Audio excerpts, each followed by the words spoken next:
This tutorial is for how to add annotations to iNaturalist posts. I will explain what annotations are shortly, but first I'm just going to make some new posts that I can add annotations for. Annotations can be created for existing posts. You don't need to make a new one, but I made this fresh little tutorial account specifically for YouTube tutorials, so I don't have any posts right now. I'm going to make two posts so that you can see what it's like, what the annotation options are for a animal, in this case, a Say's Phoebe, and for a plant, in this case, this probably sow thistle. I'm doing a batch upload on computer, which is nice. It allows you to upload multiple things at once. And we're going to add these two observations.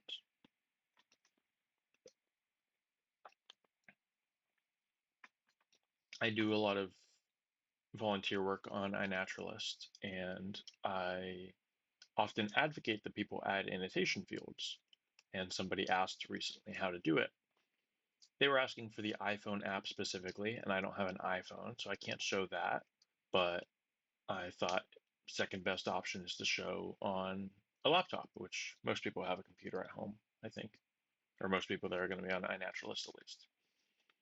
Okay, so here's our post, and here's where you see the annotation fields. So annotations are basically a way of digitizing information. So if you wanted to know, if you know, iNaturalist posts are available for the public, they're also available for scientists and people who want to look at the range map. So, you know, all of the lettuce, chicory, dandelion, and salsify tribe are all of these dots. So scientists can look and say, oh man, there's so many of them here, or, you know, whatever they want to do. What they can't say from these observations as a whole is whether these are flowering plants, like whether they are actively flowering or fruiting or budding. They can't do that without the annotation fields. The annotation fields is how we tell, how we add that information, basically. You could write it, you could write the little description here. Looks like my description actually didn't save. It's supposed to say test there. Let's refresh, maybe it, no, okay. Actually, I'm gonna do that just to show. If we wanted to type something, we could type something in the notes here, notes/description. Oh, that's right, I added a tag. So now you'll see now there's a little notes section. And this is fine, but it's not as succinct. It's not as precise as annotations. Anyway, let me get on to the point of this. So for this, we have green leaves, and we don't have any flowering bodies or fruit or anything. So we're going to go no fruit or flowers, and then as you can see, when I hover over it, it gives this little definition of what iNaturalist defines these terms for. So that's nice. I can do multiple if there's multiple kinds. If we're, say, budding and fruiting, we're going to do green leaves. And that's how you do it. For our bird, Say's phoebes are sexually monomorphic, so we will go cannot be determined because you can't tell what they are by looking at them. Alive or dead. Evidence of presence is basically, you know, how did you detect it? So in this case, we have observation, so that's organism. Organism is shown. But if this was a feather post, if I found a feather of a bird, I would do feather. If I found a bird egg, I would do egg. Construction would be like the nest. Scat is fecal material, so poop, and, you know, tracks. The interesting thing about iNaturalist, one of the interesting things, is that you can look at other people's posts and you can add annotations to those. So let's look at this ant, for example. Wendy Blue Sky posted this. I'm not Wendy Blue Sky, but I can still add annotations to Wendy Blue Sky's posts. And I can see that this ant is alive here, and there's no information here about the ant dying, so it's a fair assumption that it's still going to be alive. Life stage is adult because it's an adult ant, and I can add this annotation field, and I'm basically adding more data for this post.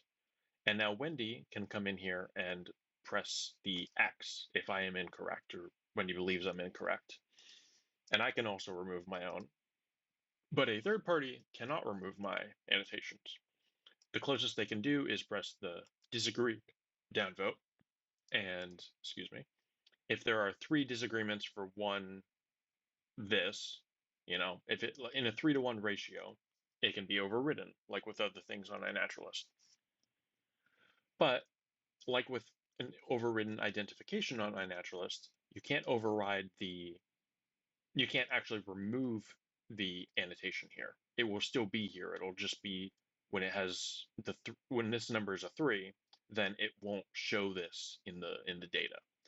Um, I would generally advise you don't do agree or disagree for your own posts, though technically it is allowed, just because I think it's meant to be, voting on someone else's annotation. So the value of annotations is that you're adding more data, right? But you can search posts. So let's go for birds. So we got a bunch of birds here, right?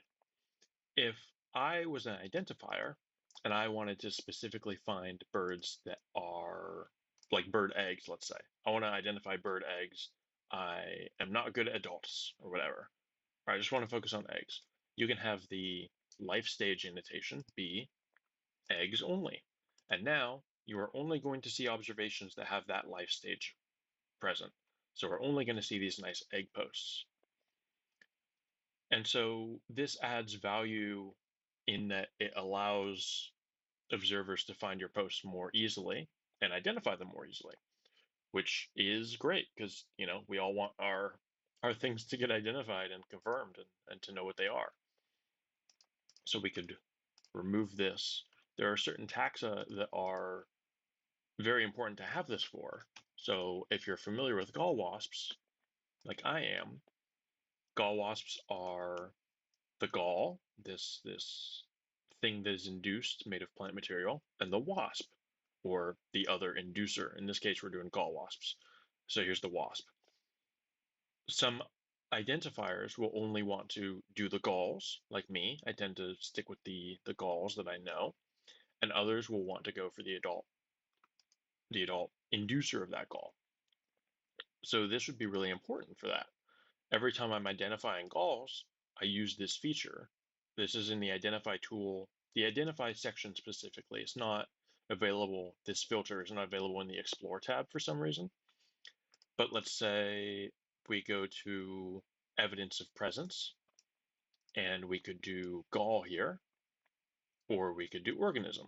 So if we do organism and zoom out again, we're only going to get, or we only should get gall wasps, the actual inducers of the galls, the actual organism. But if we instead did gall, then we're only going to get the galls, which is really nice and helpful. And so if you add annotations to your posts or to other people's posts, you're making those posts have more data on them.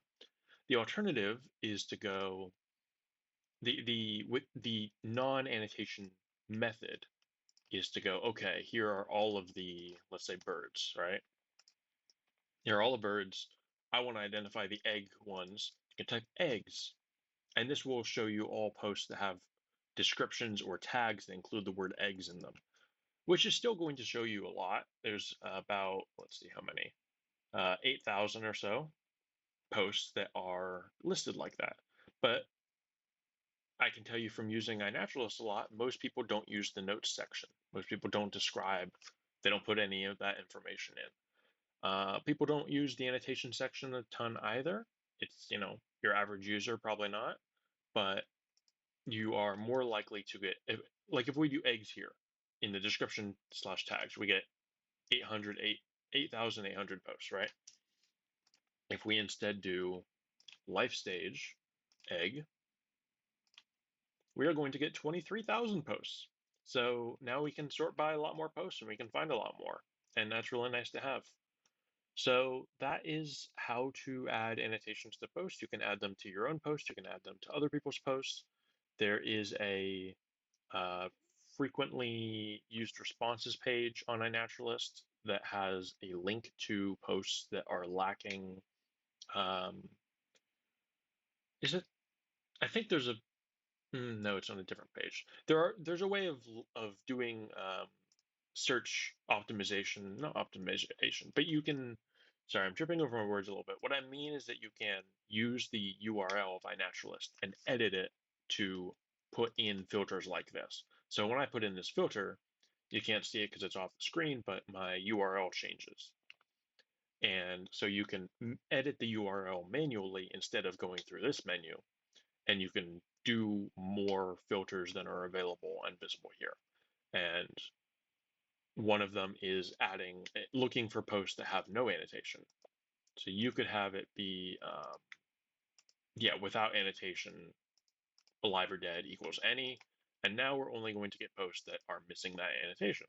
So here we go, no annotations. And so I can add them. So yeah, I spend a lot of my time on iNaturalist adding annotations to people's posts just to add that bit more data. For certain taxa, it's a lot more important than others, but it rarely hurts.